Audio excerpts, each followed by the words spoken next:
Hello বন্ধুরা, আমি আর একটি ভিডিও নিয়ে আজকে চলে এসেছি। আশা করি সবাই ভালো আছেন, সবার শিবরাত্রি খুব ভালো কেটেছে। আমার ভিডিওটিও আজকে শিবরাত্রিকে উপলক্ষ করেই। তো সকাল থেকে উপোস করে রয়েছি, এখন চলে এসেছি ঠাকুর ঘরে। পুজোর প্রিপারেশন হবে, আমাদের বাড়িতে আজকে পুজো হবে।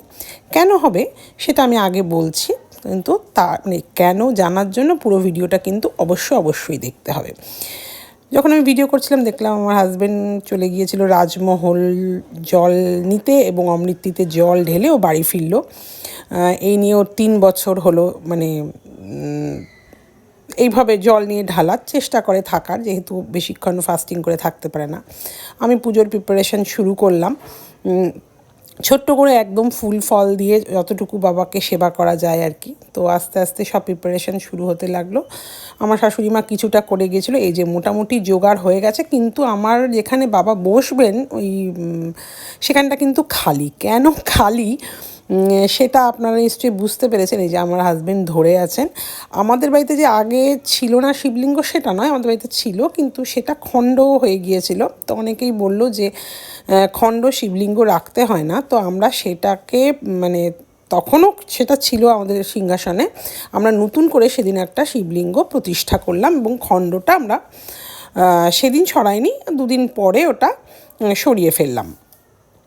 মানে আজকে সকালবেলা, আমি এখন ভয়েস ওভার দিচ্ছি, তো আজকে সকালবেলা আমার হাজব্যান্ড গিয়ে ওই ষষ্ঠীতলায় ওটি রেখে এসছে উইথ পুরোহিতের পারমিশন নিয়ে। তো অনেকে বললো যে তুলসী তলায় রাখতে হয়, কিন্তু তুলসী তলায় আমি শুনলাম যে তুলসী তলায়ও রাখতে হয় না। এই যে আমাদের পুজো শুরু হয়ে গেছে, আমাদের ঠাকুরঘরটা ভীষণ ছোট, তাই কিছুটা হলেও জায়গার একটু প্রবলেম হয়। মা সরস্বতীকে বিসর্জন হয়নি, মানে যখন পুজো হয়েছিল তারপর আমার মেয়ের পরীক্ষা ছিল বলে হয়নি। তো ঠিক আছে, সেখানে এই যে আমাদের ছোট্ট শিবলিঙ্গ আমরা একটু বড় নিয়েছি, কারণ সিংহাসনে আটবে সেই রকমভাবেই নিতে হয় জায়গার নিতে। এবং আমরা একটা নন্দী বাবাও নিয়ে এসেছি, এবার একটা নাগ দেবতাও নিয়ে এসেছি। এগুলো ছিল না, হ্যাঁ ত্রিশূল ছিল, সেটা যেহেতু পুরনো শিবলিঙ্গের সঙ্গে ছিল তো সেটা আনা হয়নি। যখন পুরনোটা সরিয়ে নতুনটা স্থাপন করা হবে নিজের জায়গায়, তখন সেটা রাখা হবে।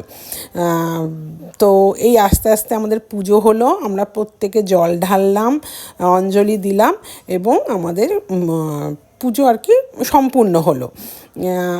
তারপরে আমরা চলে গিয়েছিলাম আমাদের পাড়াতে, ভীষণ মানে জমজমাটভাবে পুজো হয় সেখানে।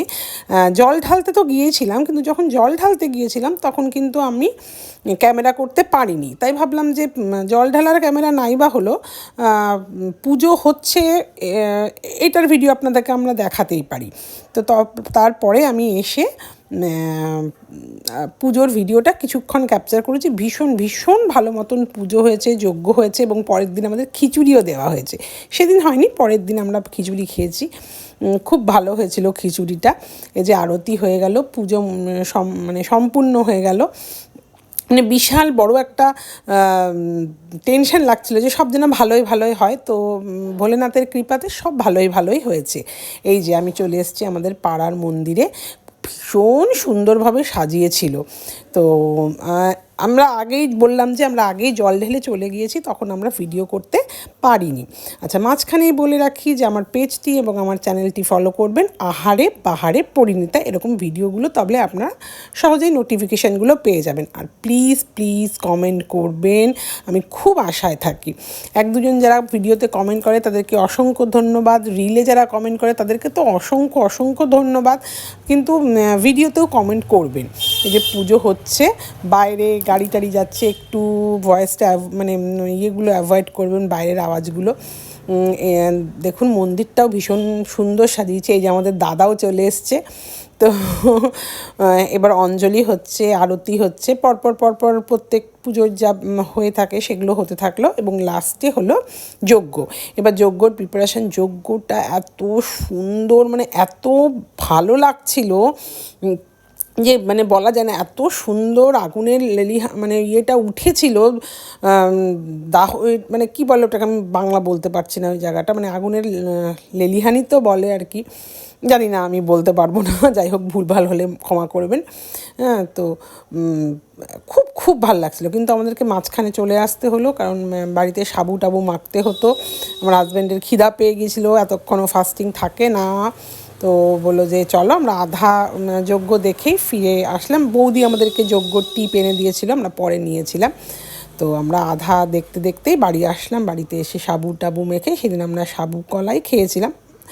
না, আমার হাজব্যান্ড পরোটা খেয়েছিল, আমরা আটা ফাটা খাইনি। তো আপনাদের ভিডিও কেমন লাগলো বলবেন, আর কি বলবো বলুন, কমেন্টেরই অপেক্ষায় রইলাম। আর বেশি বাড়াবো না, এই যে আমাদের সাবু মাখা হয়ে গেছে, আমি খাচ্ছি, আজকে আর বাড়াচ্ছি না, শেষ করলাম। গুড